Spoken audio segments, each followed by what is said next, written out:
Congress Lady Jasmine Crockett, a BLM activist and rising Democrat star, has gone viral after making fun of a disabled man for using a wheelchair. Because we in these hot-ass Texas streets, honey. Y'all know we got Governor Hot Wheels down there. Come on now. And the only thing hot about him is that he is a hot-ass mess, honey. So yes. It's sometimes difficult to understand the Democrat legislator because she has a tenuous grasp on the English language. But in these remarks, which she made at a fundraising dinner for the transgender lobby, her meaning was crystal clear. She was mocking the Texas governor because he was paralyzed as a young man and can't walk, which is very nasty, and she owes Governor Abbott an apology, but she doesn't owe me an apology. I am grateful to Jasmine Crockett, because if Jasmine Crockett is the fresh new face of an otherwise exhausted and decrepit Democrat Party, the Republicans are going to rule for 1,000 years. I'm Michael Knowles. This is The Michael Knowles Show.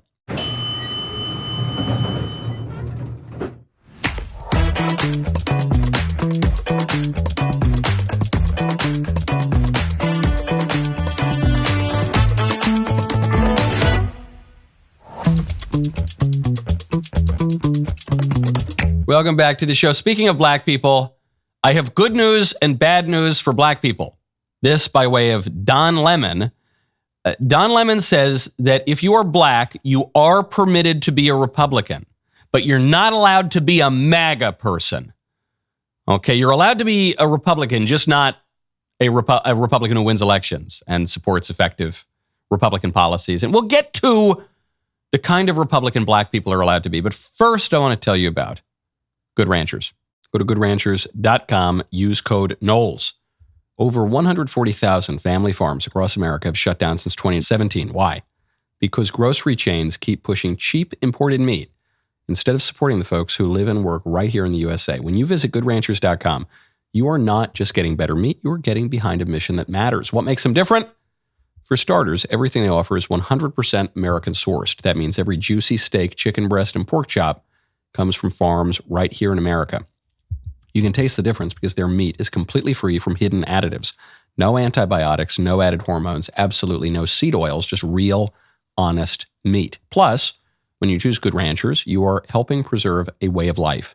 They partner exclusively with local farmers who've spent generations perfecting their craft and feeding American families just like yours. Also, and this is most important, it's the best meat you're going to get. So, right now, if you subscribe to Good Ranchers, you'll get to choose free bacon, ground beef, seed oil-free chicken nuggets or salmon in every single order for a full year, plus an extra $40 off with code Knowles. You know how much I love Good Ranchers. I'm on the road a lot right now, so one of the biggest things I miss, other than my wife and kids, it's the Good Ranchers at home. Make sure you get it. GoodRanchers.com. Use code Knowles. GoodRanchers.com. Code KNOWLES. Good Ranchers, American meat delivered.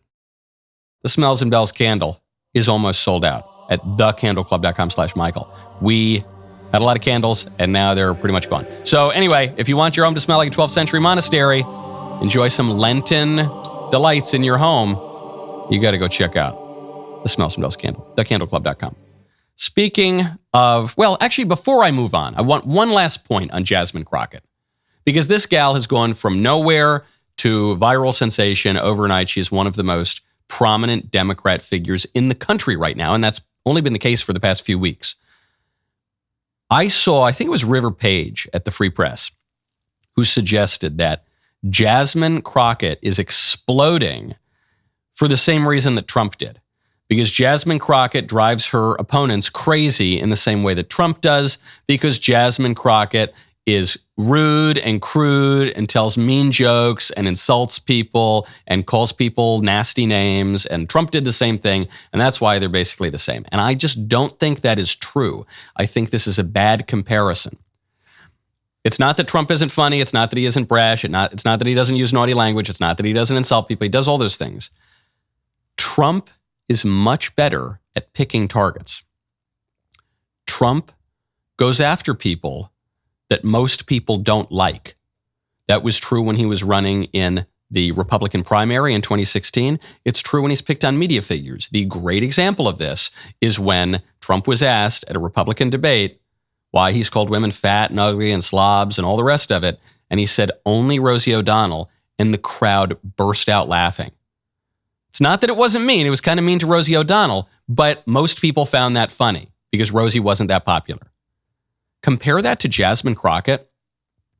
No person with a modicum of good taste, no person who was raised right, thinks it is funny to mock a paralytic for using a wheelchair. Specifically for using a wheelchair. Not even mocking him for some other reason. Not even incidentally mocking his disability as you try to attack him for other reasons. Specifically mocking him because his legs don't work properly. Nobody, I don't care what party you're in. I don't care which politicians you like and which ones you hate. No one thinks that that is acceptable or tasteful. So I just don't think it's going to work for her. With Trump picks 80-20 issues. When he mocks hacks on MSNBC, people don't watch MSNBC anymore. There's no Joe and Mika fan club. So when he makes fun of Joe Scarborough and Mika Brzezinski, it doesn't matter. But even people who don't like Governor Abbott in Texas, they're still, I don't know. I don't think that anyone is going to be, boosting Jasmine Crockett's poll numbers because she's making fun of paralytics. It doesn't, so anyway, I guess we'll test my theory. Because Jasmine Crockett's going to keep talking. The Dems are going to keep boosting her. And we'll see if that helps her party or hurts it. Speaking of black women on another continent, there is a new statue in the Piazza della Signoria in Florence, Italy. Why do I care about this? Because it's a little bit weird, this statue. This statue, you can see it right here. It's of looks like a millennial black lady looking at an iPhone, looking bored. She's standing there, arms crossed, looking at an iPhone in the Piazza della Signoria in Italy, where people aren't black. Some African migrants are black there, but it's not, the Italians. We're a little bit dusky, but we're not, they're Italian people. And so you've got this 13-foot statue of a foreign woman doing, a kind of blasé posture in what is supposed to be maybe the very epicenter of great Western art. What is this about? By the way, 13-foot statue dwarfing many of the other statues in the piazza. This statue is next to a copy of Michelangelo's David, a copy of Donatello's Judith and Holofernes, Donatello's Il Marzocco, the Lion, The Fountain of Neptune by Ammannati, The Rape of the Sabine Women by John Bologna. Beautiful. Some of the most beautiful art in the entire world is here. And then you've got this modern thing of a random millennial black lady scrolling on her phone. Why? The article tells us why. The reason, so I've got the article here from Italy, from Il Giornale, but the reason, they say, behind the choice of the wonderful Italian square to display the somewhat bizarre work of art is that Piazza della Signoria, quote, is a space devoted to male power, which should be challenged and counterbalanced by a female figure. Now, I guess the rape of the Sabine women, I guess that is an example of male power, but I don't know, Judith and Holofernes? Judith is beheading Holofernes. I know it seems like a statue of female power. And anyway, what that reasoning suggests is that this is not art, but anti-art. This is art designed to combat all of the traditional art, to undercut all of the art. Art designed actually to undercut the entire culture. Female, powerful figure to undercut all those male figures like David. We need to undercut David, Bring back Goliath. Where is it? Why didn't Michelangelo make a Goliath statue? This statue, I'm not even commenting on the art itself. It's not quite Donatello or Michelangelo, but the art is self-consciously an attack on our civilization. They're saying that's what that is. This is to counterbalance all the ugly, terrible art that we've always had in our civilization. This is to undercut that. And that's what art has become. It's Jacques Barzun, the author of From Dawn to Decadence, a 500-year history of modernity. He wrote it almost at the age of 100. I think he founded the Great Books program at Columbia. He pointed out that really since the early 20th century, we haven't had art, we've had anti-art. Art that is designed not to grow the culture, but to undercut the culture. That's what this is. And to see it in the very heart. I mean, Florence, one of the most important art cities in the world.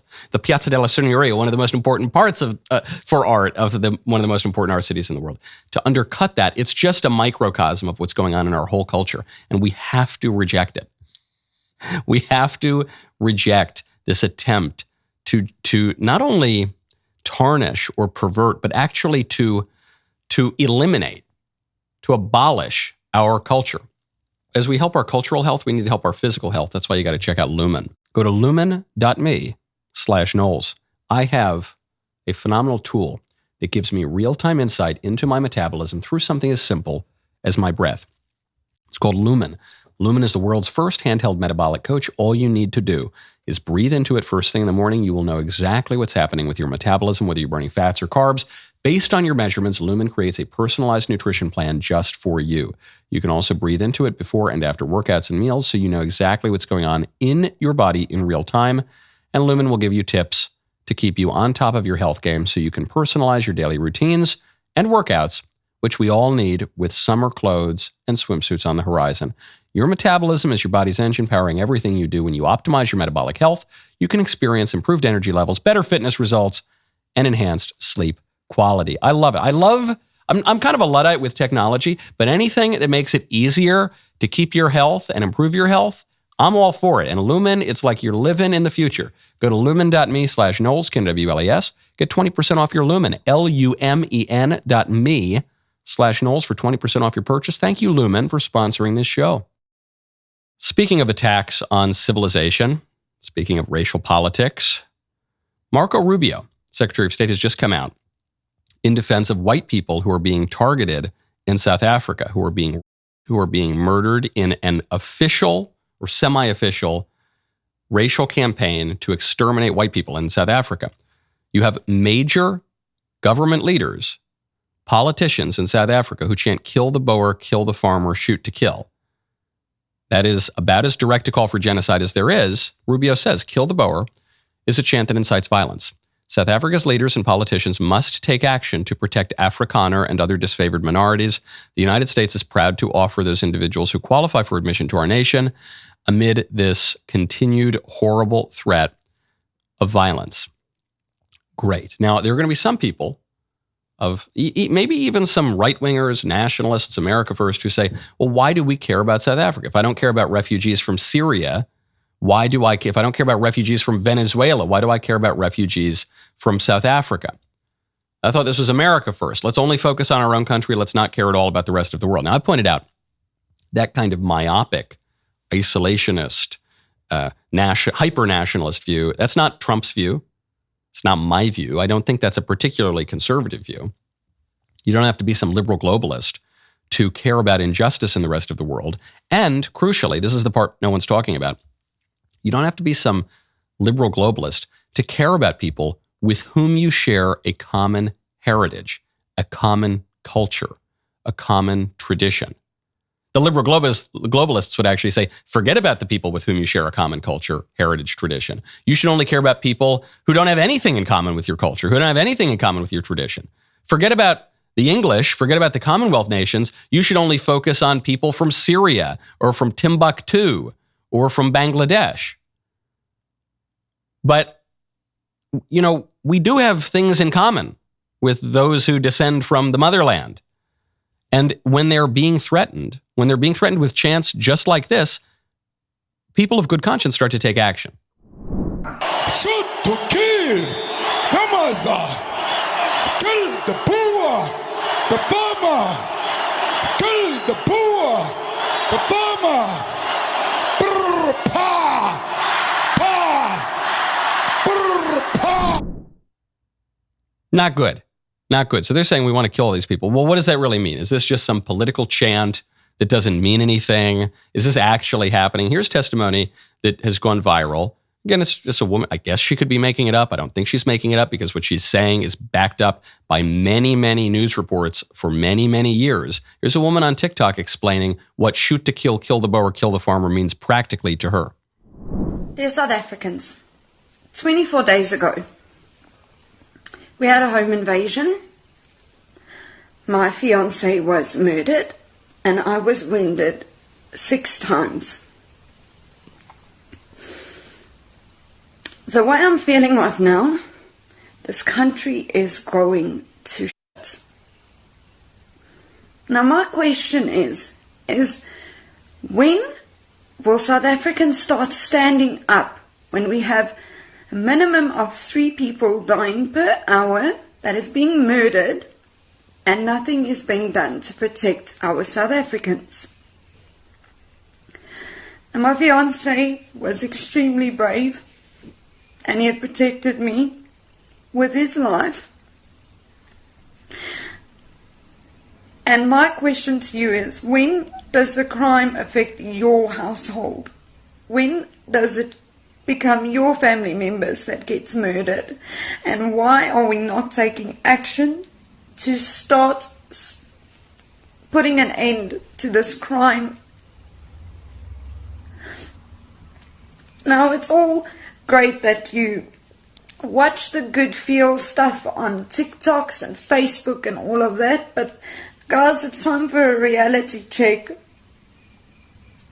Regardless of what you do, if criminals want in, they will get in. I think you get the picture. I encourage you to listen to much more of this kind of testimony. Now, some people will say, on the left, they'll say, well, these white people have no business being in Africa. But what that reflects is not any serious and consistent principle about colonialism, migration, hegemony, anything like that. What that reflects is just a deep contempt of white people.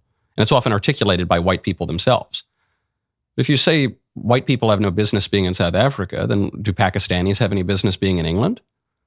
Pakistanis have no more business being in England than white people do in South Africa, according to that principle, and yet they would defend Pakistanis in England. Do Africans have any business being in North America? Do Europeans have any business being in North America? The libs would say the Africans do have business in North America. The white people have no business in North America. But let's go further. Even if you say that North America really should only belong to the Native Americans, do the Comanche have any business in Apache territory? The Apache certainly wouldn't say that they do. What is the principle here? Yes, people move around. Nations grow. People colonize certain territories. People visit and explore and settle certain territories.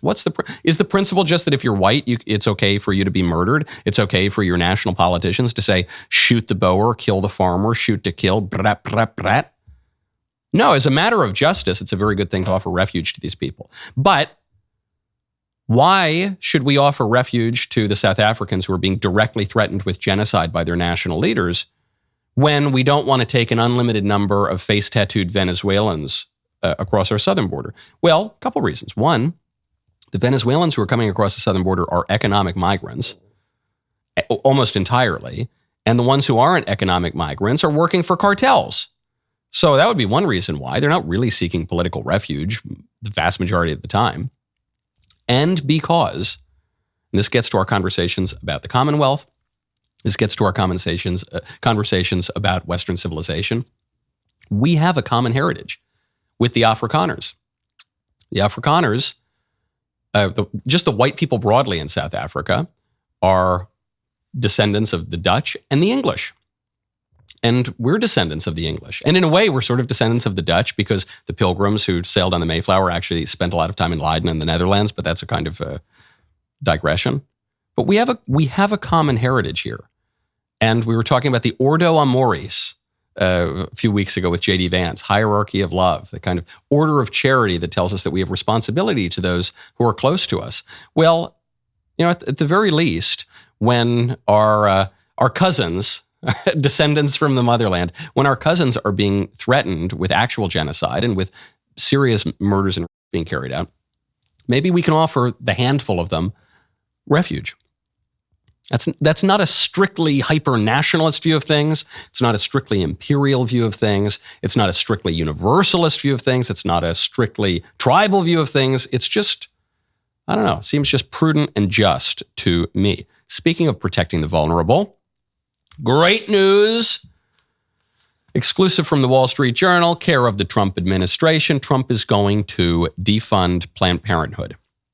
Tens of millions of dollars in federal funding for Planned Parenthood and other groups would be cut off while the administration examines their DEI efforts.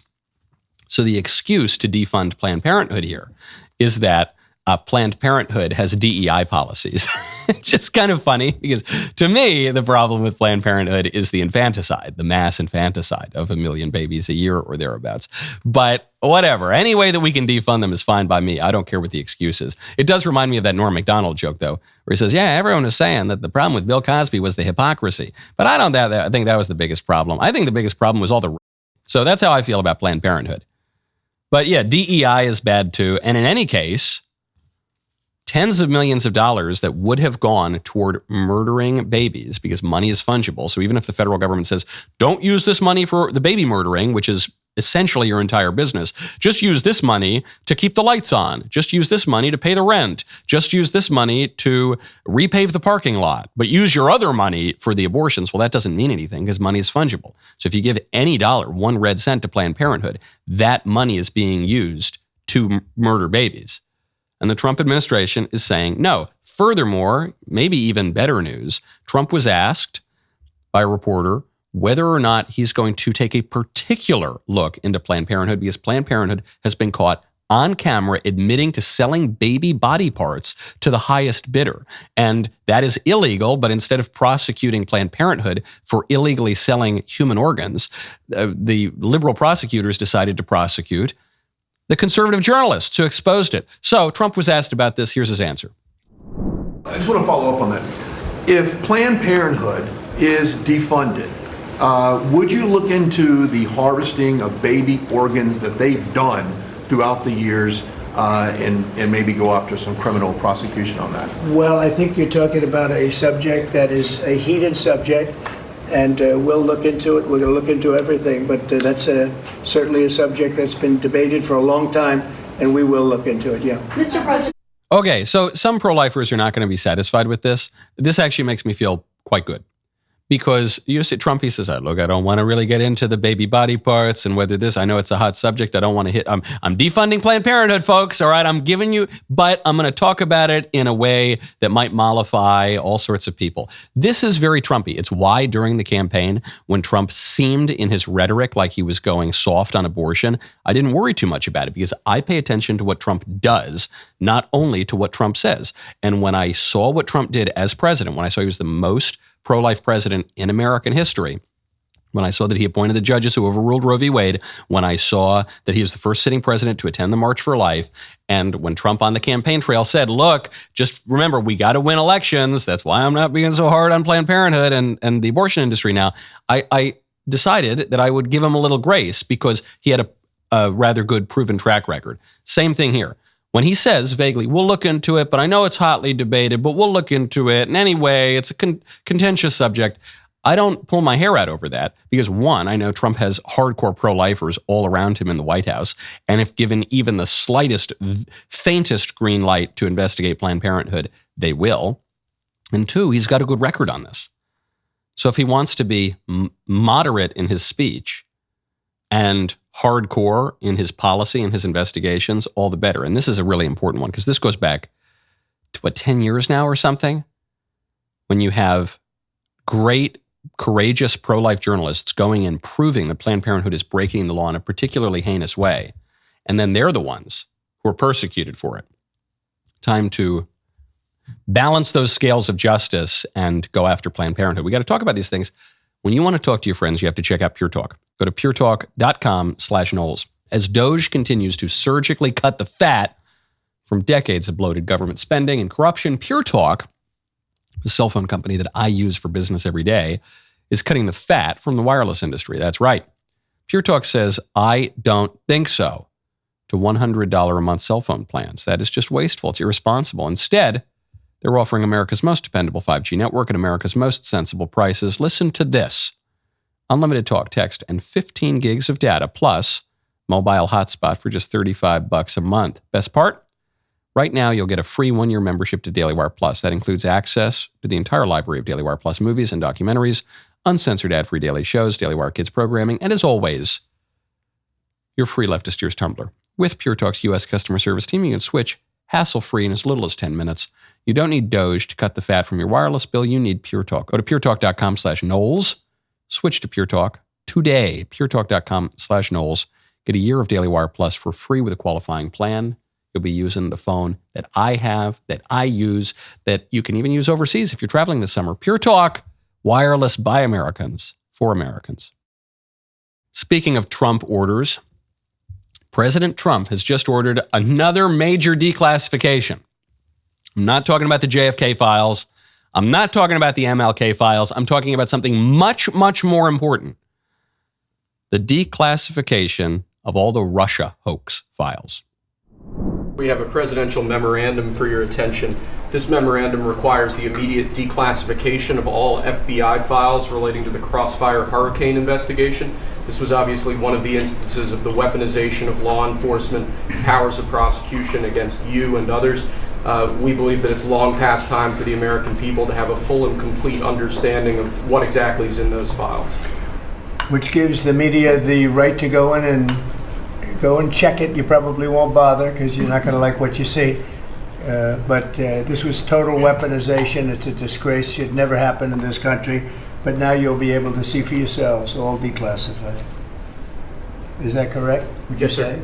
All declassified? Yes, sir. Everything? The FBI file with there's a classified annex, but other than that, this we'll put everything in the public eye. Is anybody going to look? What about you? You going to look?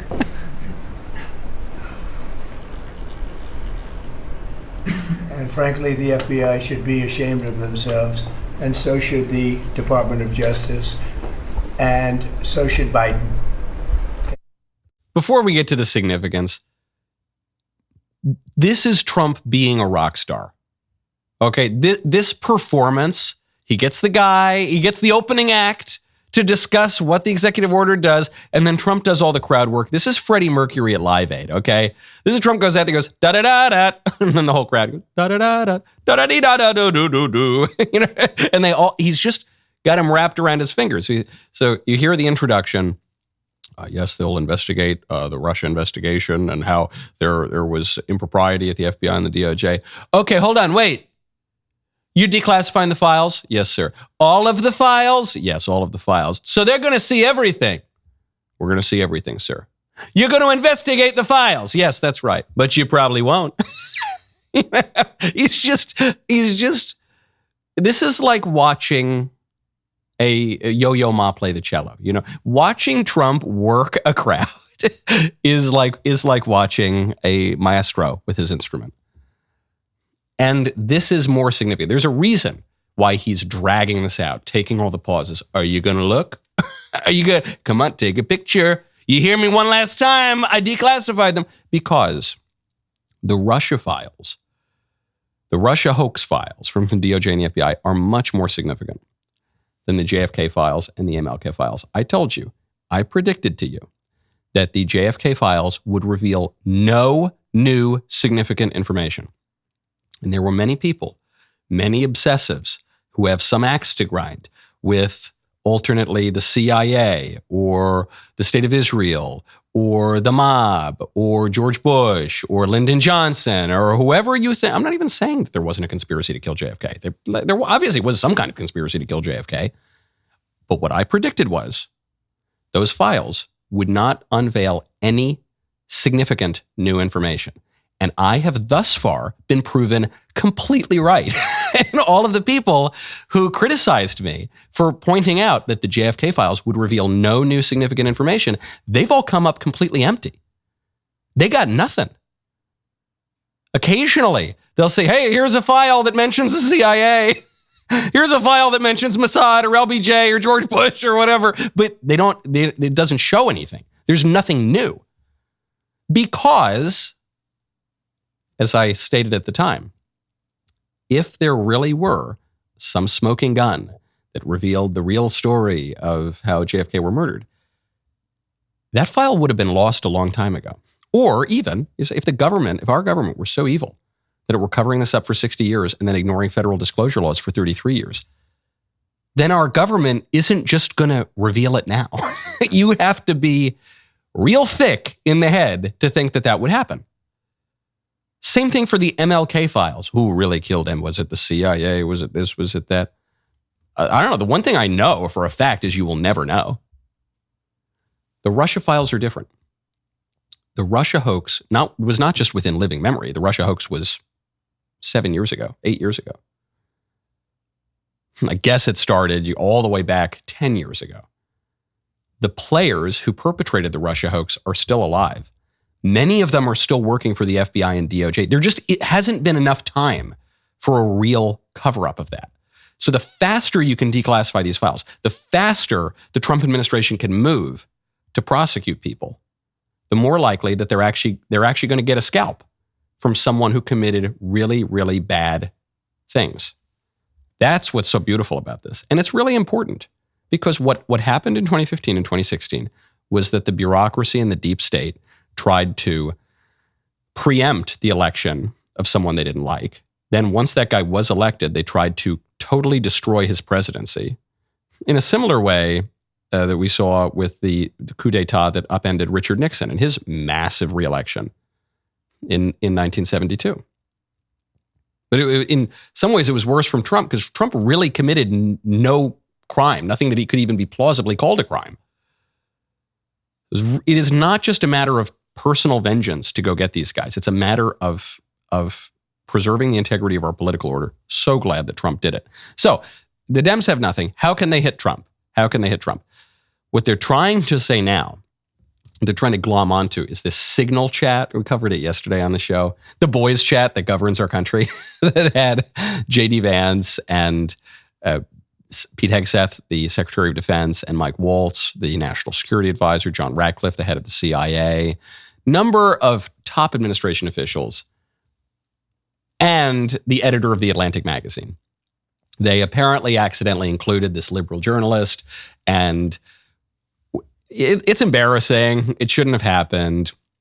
Didn't really affect anything. It didn't affect the military conduct of the United States. No one's life was at risk. It didn't really create any problems at all. But now the Democrats are sending some of their top flacks on TV to say that this was the greatest national security blunder in living memory.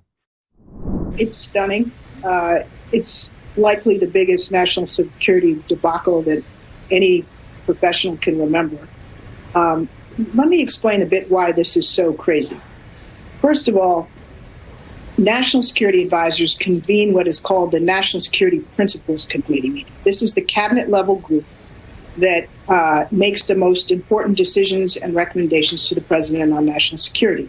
It's all those people that are on that chat: the Secretary of State, Secretary of Defense, the Director of National Intelligence, the CIA Director, and others. This absolutely needs to be thoroughly investigated.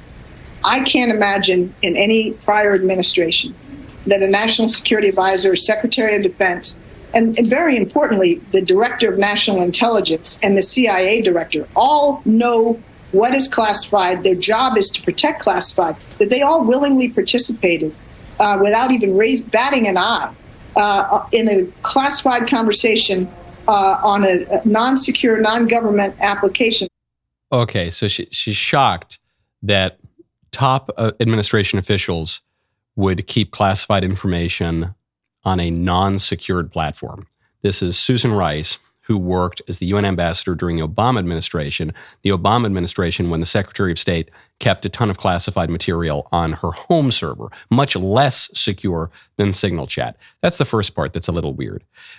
The statement that Susan Rice made, this is the worst national security blunder I can remember. Susan Rice, the reason you have heard the name Susan Rice, if you even remember Susan Rice, I guess it's been some years now. Susan Rice was the fall man for the Obama administration after the Benghazi attacks on September 11th, 2012. There was an attack on the American consulate in Benghazi a number of Americans were killed. This was on September 11th. It was obviously because of the anniversary of September 11th. And Susan Rice was sent on TV to be the fall man for the administration to say something that wasn't true. She said that the Benghazi attack was the result of a spontaneous uprising that itself was the reaction to a YouTube video. That was the claim. And they later blamed the CIA for bad intel or whatever. But the claim was so preposterous on its face, you can't believe any of it. There's no way the CIA is that stupid as to think that a highly coordinated attack that resulted in the death of multiple Americans on the anniversary of September 11th in Benghazi was the result of a spontaneous uprising because people were upset about a YouTube video that no one had really even seen. Very few people had seen. What was it? We later found out that that attack was highly coordinated. It was planned by Al-Qaeda groups. I think it was called for by al-Zawahiri. It was totally preposterous. But you don't even need to go all the way back to Susan Rice. It's silly that Susan Rice, who was the face of one of the biggest national security debacles in recent memory, would go out there and make this claim. You don't even need to go that far back, though. The Afghanistan withdrawal under Joe Biden, multiple American troops killed, lots of Afghans killed, billions of dollars of equipment left to the Taliban, our enemies, who then use it, retake the country after 20 years of us fighting a war to secure it. You wouldn't say that that's a little bit higher on the ranking of national security debacles than some guys from the Trump admin talking in the boys chat? I don't know. To me, this is not only is this a weak attack on the Trump administration, for Democrats, this is a self-defeating attack because people had forgotten about the Benghazi attack. People had forgotten about the Afghanistan withdrawal. And now to have Susan Rice, of all people, make this claim on TV, it just brings back all of those memories. Ironically, the attack on the group chat, the Trump admin group chat, the emojis to coordinate or to just discuss an attack that was carried out with perfect precision. An attack from us on our enemies with perfect precision. It just highlights how much better this administration is at conducting foreign policy than the previous Democrat administrations. At the Daily Wire, we give you the facts. We give you our opinions, no apologies. When we report on the administration's recent immigration policies that are finally making the border safer, legacy outlets downplay the numbers and ignore the obvious. Why did it take record-breaking chaos to get here? Who is accountable for the damage of the last 4 years? This is why the Daily Wire exists. No spin, no censorship, just the truth. Go to dailywire.com/subscribe today. My favorite comment yesterday is from Helarchy4309. It says, I have no desire to rejoin the British Empire, nor do I desire to join the British Caliphate. Yes, I guess that's the worry. We're not talking about rejoining the British Empire. We're talking there's a successor organization that recognizes a common cultural heritage among the Anglophone countries, which is good. We like common heritage. We like history. We like tradition. We like culture. We're conservatives. We're not globalists. We're not libs. We're not kumbaya citizens of the world. We're a real people with a real history and a real culture. So that would be a mark in favor of the Commonwealth. The mark against it is that the Commonwealth is increasingly not English and not Christian and not Western. And yeah, so fair enough. That's a fair. Maybe we got to make it great again. MTCGA, Mutikaga. Make the Commonwealth great again. Speaking of Democrats in disarray, CNN just interviewed Democrat Congressman Connolly, Jerry Connolly, and asked, is your party doing all right? Is your party prepared for the midterms, prepared for 2028? Or are you guys in absolute chaos? Here is his unconvincing answer. Your House Democratic leader, Hakeem Jeffries, not long ago asked if he had confidence in Chuck Schumer, and he wouldn't answer the question. Full view of the cameras. If that's not disarray, then what is that? I think that's a New York snub. I don't call that disarray. That's New York politics. They both come from the same place. They have lots in common, and they also have, I'm sure, some tensions, as most politicians do, even in the same party. but that's not disarray. Disarray is a really big word, man. It's not that big a word, right? Disarray has 3 syllables. It's not a big word. I think it's a relatively small word, and it's a precise word. You can just hear the narrator in the documentary come in.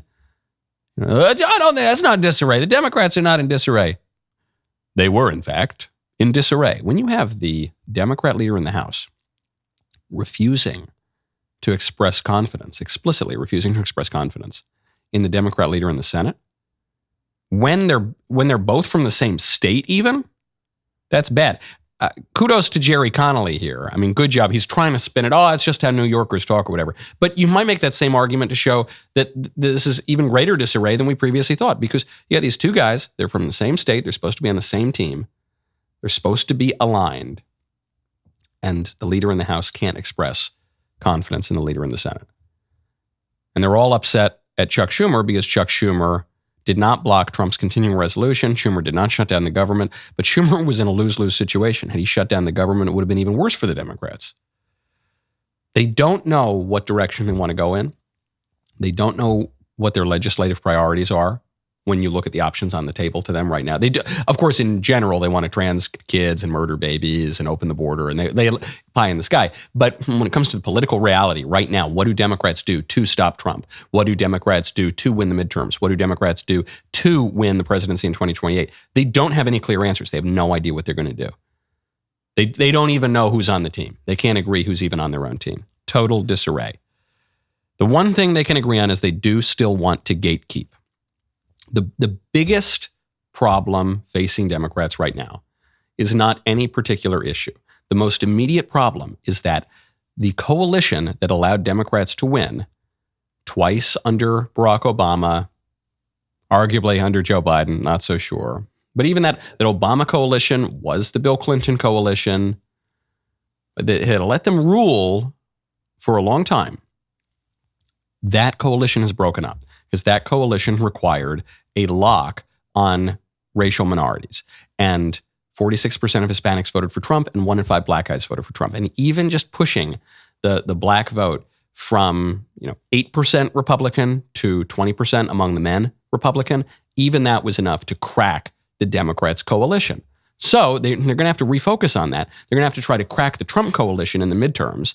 And Don Lemon is doing his best to gatekeep by saying, look, as a black man, I want you to know I respect you, black people. You can make decisions, black people. You can be whatever political party you want to be, black people.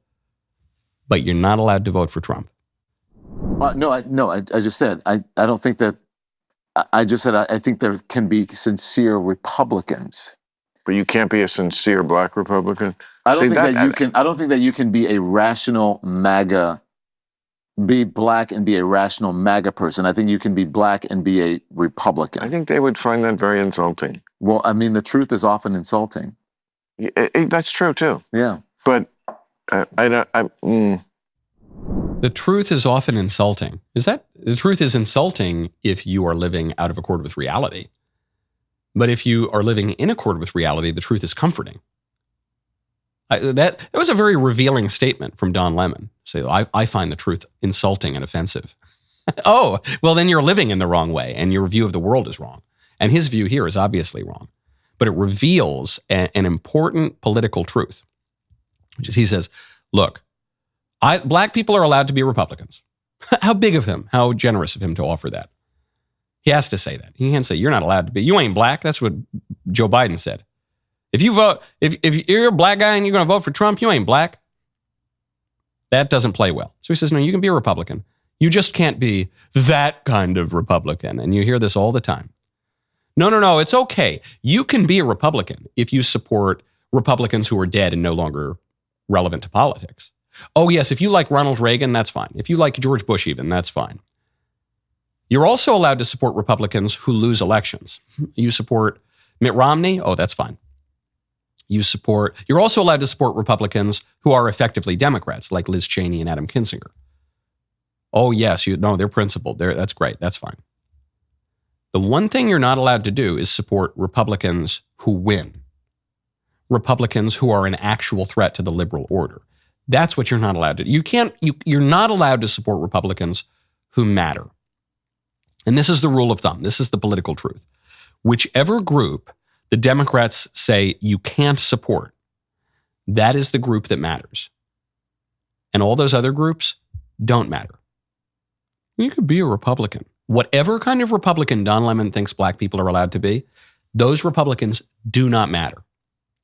They have no significance whatsoever to politics. Problem is, the real problem for Don Lemon and the Democrats here is that black people like the MAGA Republicans, black people like Donald Trump more than they like any other Republican. That is just borne out in the polling. So Don Lemon can whine and cry about it all the time to Bill Maher, but it's not going to make a lick of difference. Now, the Democrats have no positive message right now. That is why House Democrat women are jiggling on camera, but we're not going to get to that today. Yeah, you're welcome. Sometimes I tease stories that you do want to hear. Today, I'm actually saving you from you don't want to see this, but maybe you do, like a car crash. You want it. You got to turn your head. Oh, is it on fire? Is there any blood? I know you. It's a deep, dark part of me. But we won't get to it today. We'll have to get to it tomorrow. Today's Woke Wednesday. The rest of the show continues now. You do not want to miss it. Become a member. Use code Knowles at checkout for 2 months free on all annual plans.